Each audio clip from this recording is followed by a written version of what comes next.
ye an ka podcast senda ɲɛko 39 ye min bɛ lase Banema Sogoba ni Nathaniel Dambele fɛ.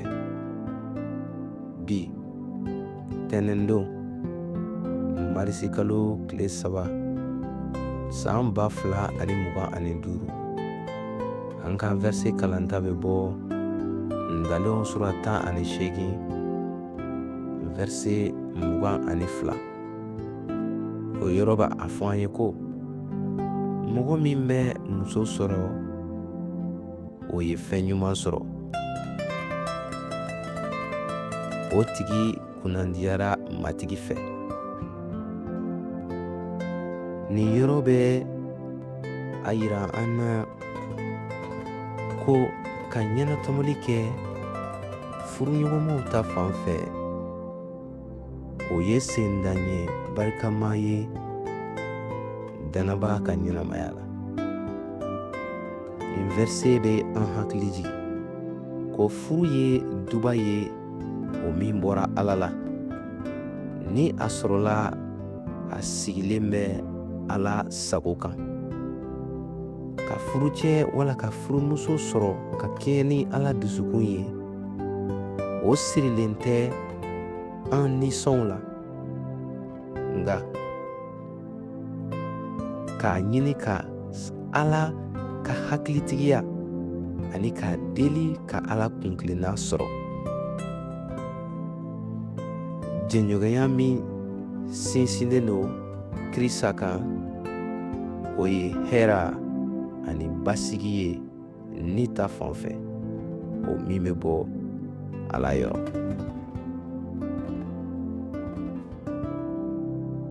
Kɔrɛntikaw 2 sura 6 a verse 14.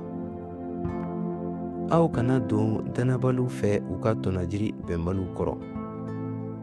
Jɛ jumɛn bɛ tilennenya ni juguya cɛ? Kɛnɛ ni dibi fana bɛ se ka jɛ cogo di?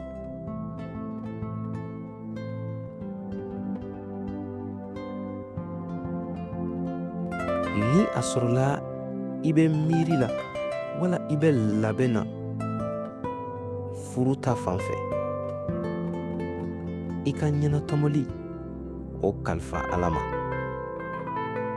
Baw a bɛ i ka siniɲɛsigi dɔn ani mɔgɔ min ka ɲi i ma a bɛ o fana dɔn.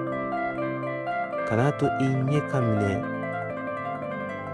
yecogow fɛ wala i yɛrɛ nisɔnw fɛ, nka a ɲini ka taama ni mɔgɔ ye i ni min bɛ se ka taama ɲɔgɔn fɛ Kirisa la. I ni mɔgɔ min bɛ se ka ga basigilen sigi danaya sira taamali la. Ala ka hakilitigiya di an ma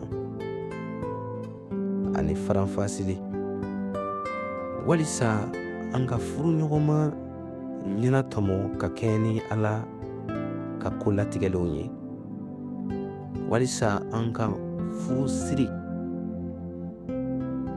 ka kɛ seereya ye a ɲɛnama ka kɛɲɛ ni Ala ka kantigiya ni a ka kanuya ye. Nin laseli kɛra ka bɔ Delivré par Christ yɔrɔ ka kibaru duman fɔ ni fɔlikanw ye.